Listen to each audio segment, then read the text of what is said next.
đây hòn lửa tim thì cánh đồng ngàn xưa mang lên bằng lời ca hồng tiên bước trên đường phố xưa tới gần áo làm yêu lửa thiên mau về xuyên tây ta cùng ra quay vần của theo người dân đế con thờ sang nhau ta kết đoàn cầu xin lửa thiên mừng mừng tay cầu xin lửa thiên mừng cháy cao cầu xin lửa quang lửa hồng cháy đứng sang đồng hoa đây hồng lửa thiên từ sông núi đây hồng lửa thiên từ chân đảo ngàn xưa vang lên và lời ca hồng thiên bước như như bóng xưa với đàn áo làm yêu thương thiên mau về xuyên tay xa cùng cha quay quần múa theo người nhân kết không hờn hoang nhau ta kết toàn cầu xin lửa thiên mừng mừng cháy cầu xin lửa thiên mừng cháy cao cầu xin lửa thiên mừng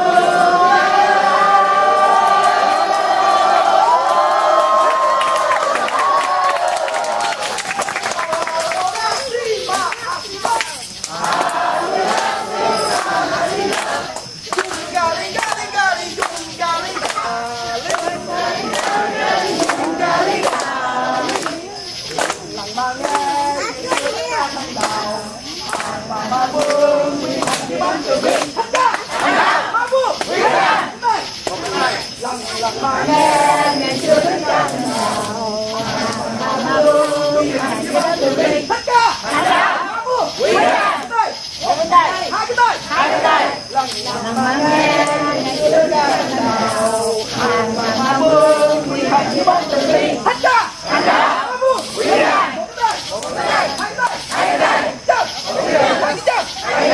chân lần mà nghe ngày xưa thích ca mà vương quý hai cái tay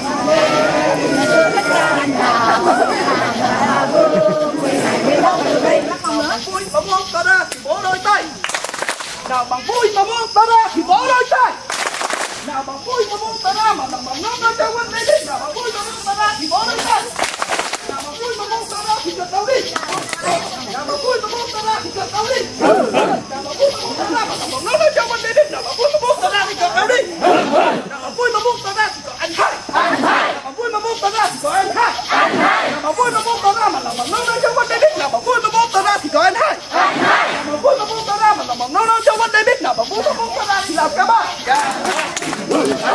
anh em tập đi một hai ba bốn anh em đâu về cùng nhau ta trong một này năm 4 3 2 1 một vì tình thương nhà hai đây một nơi ta luôn đi dắt nhau không ra gì bốn để chúng ta bốn để với một nhà năm cho hai tình đến đâu ta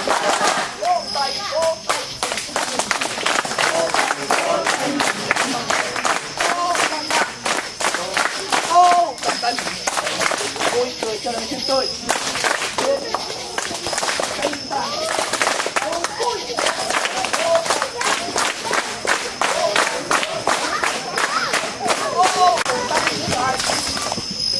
Chúng con, the citizen of Thankati Labe would like to invite the messenger of the king, Vua Tần Phạn, to have a few words with us tonight.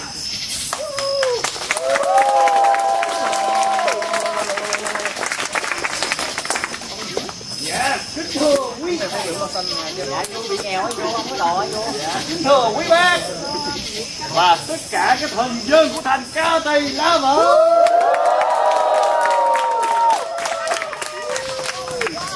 I have a good news for you. Nhân ngày sinh của Thế tử Tất Đạt Đa, Vua Tần Phạn đã mở tiệc buffet seafood 3 ngày 3 đêm.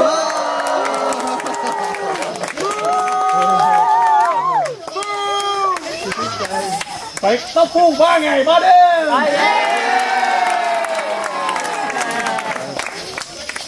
Mời tất cả thần dân của thần Ca Tây La Vợ tới ăn tofu miễn phí. Không no, không bê. This is the night to remember. Đi đây. Đi đây. Vỗ tay thêm một cái.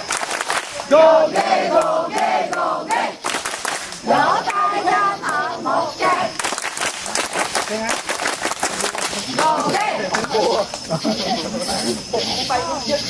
Một tay dung dịch này, một tay dung dịch, chúng ta vui vẻ. Hai con tay dung dịch này, hai con tay dung dịch này, hai con tay dung dịch, chúng ta vui vẻ. Ba con tay dung dịch này, ba con tay dung dịch này, ba con tay dung dịch, chúng ta vui vẻ. Bốn con tay dung dịch này, bốn con tay dung dịch này, bốn con tay dung dịch, chúng ta vui vẻ. Năm con tay dung dịch này, năm con tay dung dịch này, năm con tay dung dịch, chúng ta vui vẻ. Sáu con tay dung dịch này, sáu con tay dung dịch này, sáu con tay dung dịch, chúng ta vui vẻ.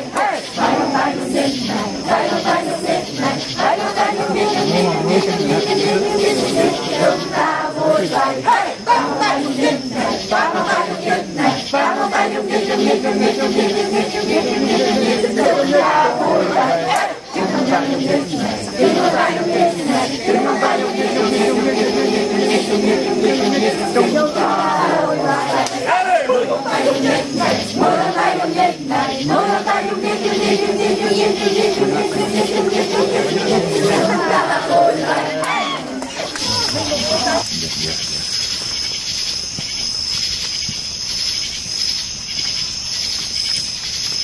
Many sacrifices have been made, and it's not going to stop here.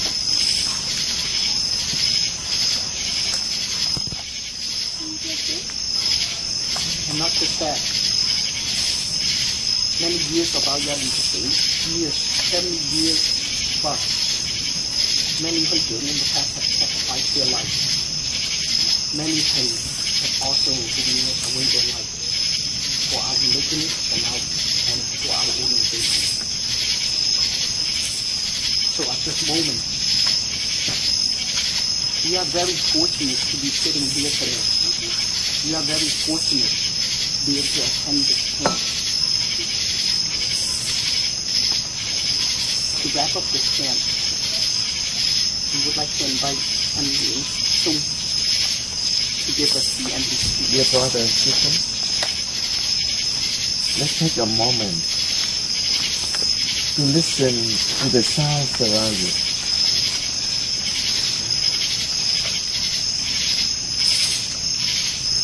You can hear the leaves touching each other on the branches. You can see the wind blowing, playing with the clouds. You can hear the sound of the waves kissing the sand, the beach, and move far away from the shore. You can hear the cricket, insects singing at the night.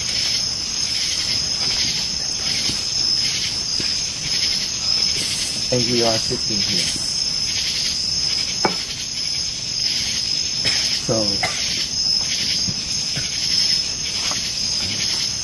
let's be part of the nature.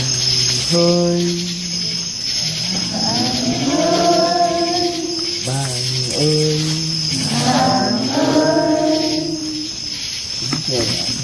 hãy yên lặng nghe tiếng đêm về. Hãy yên lặng nghe tiếng đêm về. Hãy yên lặng nghe tiếng đêm về. Hãy yên lặng nghe tiếng đêm về. Kìa tiếng la xào xạc trên cây.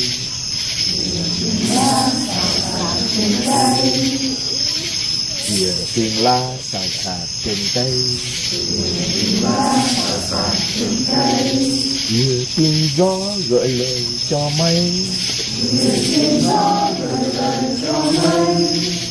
Bạn ơi, bạn ơi, hãy yên lặng nghe tiếng đêm về. Hãy yên lặng nghe tiếng đêm về. Kìa tiếng sông rời bờ ra khơi. Như tiếng dế ôm đàn chơi vơi. Bạn ơi, bạn ơi, hãy yên lặng nghe tiếng đêm về. Hãy yên lặng nghe tiếng đêm về.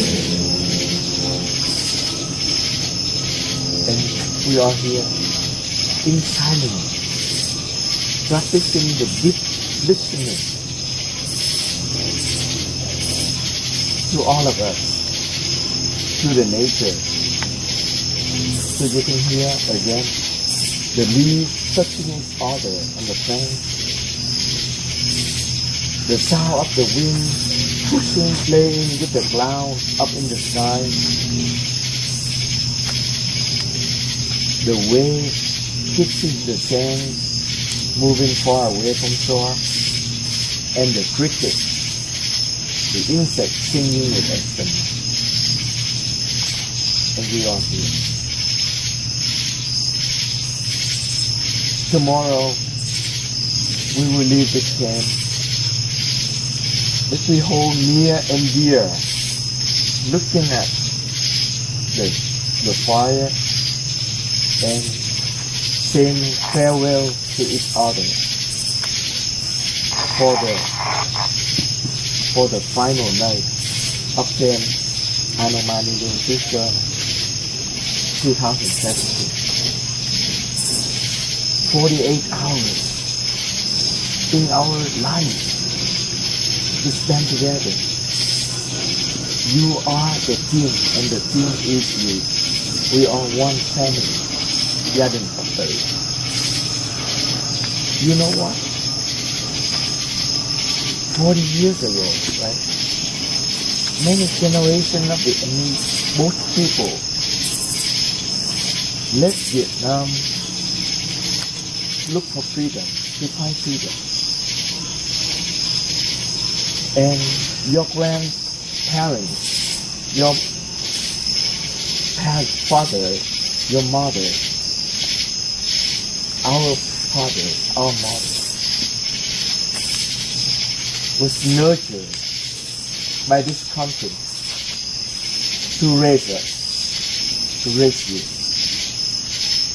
You and the younger generation are 100% made in USA. So this game is for you, for the future of LGBT in the USA. When we came to this country, for our parents, this is the second homeland. But USA for you is your homeland. The homeland connecting back to a rich heritage that we carry with us from generation to generation. And we brought to this country a beautiful gift. The more I think about that gift, right, the more it motivated me to do things good for the community, good for my younger brother and sister. You know what that gift is? That is the white lotus airplane. Đóa hoa sen trắng. An educational organization, một tổ chức giáo dục for youth, for tuổi trẻ. It's a beautiful gift. Only Vietnam has this organization. You know that? Right? And we bring the lotus and we plant in this freedom country. We have all of the ingredients for the lotus to be blossom, right? To become one of the organization education in the US. So you are that generation. You are the change. Each of you are the change agent to bring this LGBT organization into the mainstream of America. So one day, when your children go to camp, you go to any camp, they can say that I'm going to LGBT camp, and the teacher, the boss, the supervisor, the manager, they know about that. They know about LGBT, like YMCA, like Boy Scout. And you are that generation to make it happen. Today, dưới sự chứng minh của Chư Tôn Đức, this morning, we thầy is teaching us, carry on this mission. It's a big mission. And we are already on board. You are already on board. 15 more minutes, an hour later, you will be vowed to take on the responsibility, moving this LGBT into the future. I can talk a lot more. However, look at the campfire. We know that it's time for us to gather ourselves one more final time, listening to the beautiful night, and even you don't see each other's eyes, but you know that we hold near and dear in our heart this moment, and it becomes part of our journey for today, tomorrow, and beyond. Nam mô Sakyamuni Buddha. Kính bạch quý thầy, kính thưa các anh chị huynh trưởng, kính thưa tất cả quý vị phụ huynh, và kính thưa tất cả các em đoàn sinh gia đình Phật tử, các miền thân mến. Chúng tôi biết, quý thầy biết rằng quý vị rất giờ phút này quý vị rất mệt, nhưng mà quý thầy cảm nhận rằng chúng ta đang có một cái nguồn năng lượng rất lớn ở trong trái tim của chúng ta. Cho nên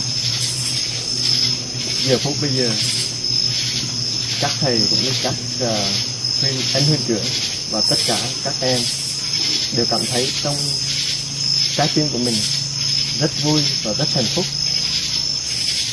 và có một nguồn năng lượng nó chảy dài trong trái tim của mình. Đó là năng lượng của tình thương, của hiểu biết. Và chính điều đó cho nên chúng ta hôm nay có mặt tại đây trong trại huấn luyện Anoma Nilien và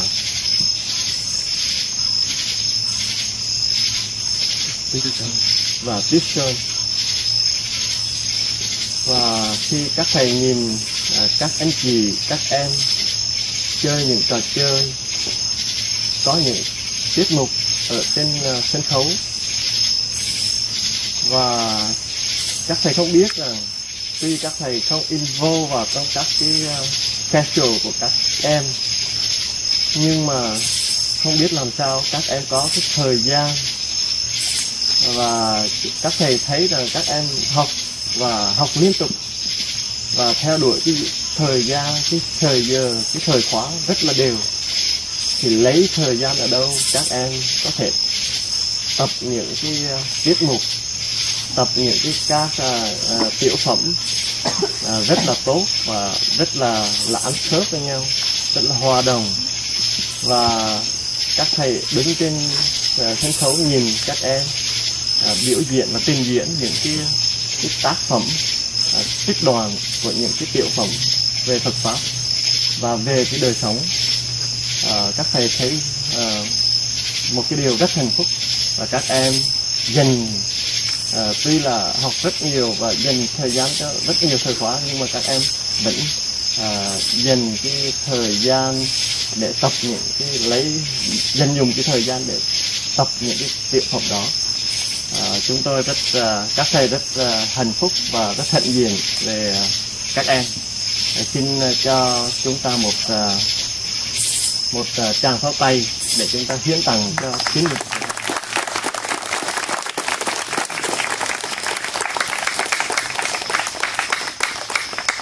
Một lần nữa xin tri ân và các anh huynh trưởng, các phụ huynh và các em. Chúng ta đã có mặt ở đây rất ý nghĩa, rất ý vị, và chúng ta cùng nhau để học hỏi, cùng nhau để nắm tay đi trên con đường màu áo lam của chúng ta, một ngày một lớn, một ngày một vững bền hơn. Xin cảm ơn tất cả quý vị. Nam mô Bổn Sư Thích Ca Mâu Ni Phật.